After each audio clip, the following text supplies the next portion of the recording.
ಪತ್ರಿಕಾ ಉದ್ಯಮಕ್ಕೆ ಇವತ್ತು ಕಲಂಕ ತರುವಂತ ಕೆಲಸವನ್ನ ಮಾಡಿದ್ದಾರೆ. ಅದರಿಂದ ನಾನಿಷ್ಟೇ ತಮ್ಮಲ್ಲೆಲ್ಲ ಮನವಿಯನ್ನು ಮಾಡಿಕೊಳ್ತಾ ಇದ್ದೀನಿ. ಉಚಿತವಾಗಿ ಪ್ರಯಾಣಿಕರಿಗೆ ಅವಕಾಶ ಮಾಡಿಕೊಟ್ಟಿರುವಂತಹ ಒಂದು ಯೋಜನೆಯನ್ನ ನಾವು ಕಳೆದ ಬಾರಿ ಜಾರಿಗೆ ತಂದಿದ್ದೇವೆ. ಅದರಿಂದ ದಯವಿಟ್ಟು ಇಂಥದ್ದಕ್ಕೆ ಒಂದು ಬಣ್ಣವನ್ನು ಕಟ್ಟಿ, ಇದು ಭಂಡಾರದ ಹಣದಿಂದ, ಭಕ್ತಾದಿಗಳ ಹಣದಿಂದ ಕಟ್ಟಿದ್ದಾರೆ, ದೇವಸ್ಥಾನ ಹಣವನ್ನು ಬಳಸಿದ್ದಾರೆ ಅಂತ ಹೇಳುವಂತಹ ದಾರಿ ತಪ್ಪಿಸುವಂತಹ ಮಾತುಗಳಾಗ್ಲಿ ಲೇಖನಗಳಾಗ್ಲಿ ಇದನ್ನು ನಿಲ್ಲಿಸಿ, ಬರುವಂತಹ ಸಂಕ್ರಮಣಕ್ಕೆ ಕೂಡ ಉಚಿತವಾಗಿ ಭಕ್ತಾದಿಗಳು ಬಾಗಮಂಡಲದಿಂದ ತಲಕಾವೇರಿಗೆ ಹೋಗುವಂತ ಕೆಲಸವನ್ನು ನಾವು ಮಾಡ್ತೇವೆ. ಕೆಎಸ್ಆರ್ಟಿಸಿ ಕೊಡಬೇಕಾಗಿರುವಂತಹ ಹಣವನ್ನು ಕೂಡ ಕೊಡ್ತಾ ಇದೆ ಸರ್ಕಾರ. ಆದರೆ ಭಕ್ತಾದಿಗಳ ಮೇಲೆ ಹೊರೆ ಆಗಬಾರದು ಅಂತ ಹೇಳುವಂತ ಉದ್ದೇಶದಿಂದ ಈ ಒಂದು ಯೋಜನೆಯನ್ನು ರೂಪಿಸಿ ನಾವು ಜಾರಿಗೆ ತಂದಿದ್ದೇವೆ. ಇದು ಒಳ್ಳೆಯ ಕೆಲಸ, ಪುಣ್ಯದ ಕೆಲಸ.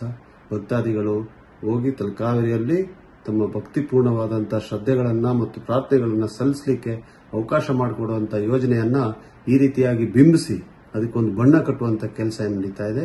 ಇದು ಖಂಡನೀಯ. ದಯವಿಟ್ಟು ಇಂಥ ಕೆಲಸಕ್ಕೆ ತಾವ್ಯಾರು ಕೂಡ ಕೈ ಹಾಕಬೇಡಿ. ನೀರಾವರಿ ನಿಗಮದಿಂದ ಈ ಬಾರಿ ಕೂಡ ಕಾವೇರಿ ಸಂಕ್ರಮಣ ಹಬ್ಬಕ್ಕೆ ಹಣವನ್ನ ಕೊಡ್ತೀವಿ ಅಂತ ಹೇಳಿ ಮಾನ್ಯ ಉಪಮುಖ್ಯಮಂತ್ರಿಗಳು ಆಶ್ವಾಸನೆಯನ್ನು ಕೊಟ್ಟಿದ್ದಾರೆ. ಮೊನ್ನೆ ನಡೆದಂತಹ ಸಭೆಯಲ್ಲೂ ಕೂಡ ಅವರು ಅದನ್ನು ಘೋಷಿಸಿದ್ದಾರೆ. ಅವರಿಗೆ ಮತ್ತೊಮ್ಮೆ ನಾನು ಧನ್ಯವಾದಗಳನ್ನು ಸಲ್ಲಿಸ್ತೇನೆ. ಶ್ರದ್ಧೆಯಿಂದ, ಭಕ್ತಿಯಿಂದ ತಾಯಿ ಕಾವೇರಿಯ ಹುಟ್ಟು ಹರಿಯುವಂತಹ ಆ ಒಂದು ಪುಣ್ಯದ ದಿನವನ್ನ ನಾವೆಲ್ಲರೂ ಕೂಡ ಸೇರಿಸಿ ಆಚರಣೆ ಮಾಡೋಣ.